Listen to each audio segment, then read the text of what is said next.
guys! Welcome to my vlog. My name is Tina and yung kapatid ko pala nasa labasan. In the Vergara's family. Ngayon nga pala ang gagawin natin ay What's in my bag edition. Kukunin ko lang yung bag ko.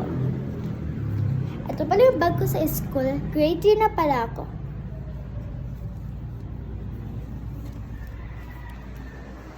Sabi ng mom ko, okay lang daw yung ganitong bag. So, wait lang. Kukulang ko ng stand ko.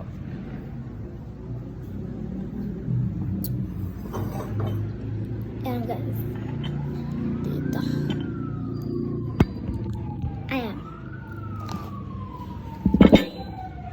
So, ayan guys. Ay, papakita kami sa yung bag ko. Ito yung pamalawit ko. And ito naman design ng bags ko. Bag ko. Ayan.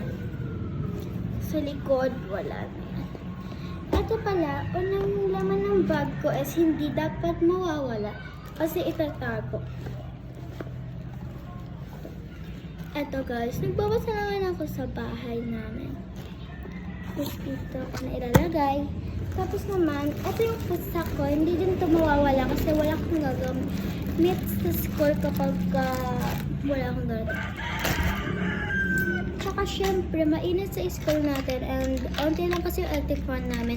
Pero okay lang sa akin. Pero kailangan pa din natin ng ribbon. Ito, lagayan lang to kasi nag-exchange gift kami kahit di naman Pasko. Ito nga pala yung alcohol ko. Yan. Tapos, hindi din ito mawawala yung pencil case natin.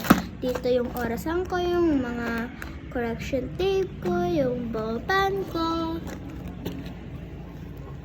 Tsaka, itong acrylic marker ko. Kahit hindi ko naman siya ginagamit, pero dinadala ko sa school kasi minsan nag-drawing kami ang kaklase ko, kaya ginagamit ko din ito. Ito naman, pang grade 2 tong paper, pero hindi ko siya ginagamit. Ginagamit ko lang ito pag tutor. Tsaka paglista ng mga mahabang kuko sa tenga tsaka sa buhok. And ito nga pa yung mini notebooks ko. Pero hindi ko siya ginagamit, pero dinadala ko sa school. Tapos ito yung anek ko lang na ID and yung money ko tsaka yung ito. Ito nga pala yung notebooks ko. Hindi mawawala. Ito nga pala yung multiplication table namin na hindi dapat mawawala kasi grade 2 na kami. Kailangan na alam na namin ito lahat. Tapos yung mga papers ko. Yun lang guys. Ito nga pala yung bag ko. Yun lang guys. Bye-bye. Subscribe!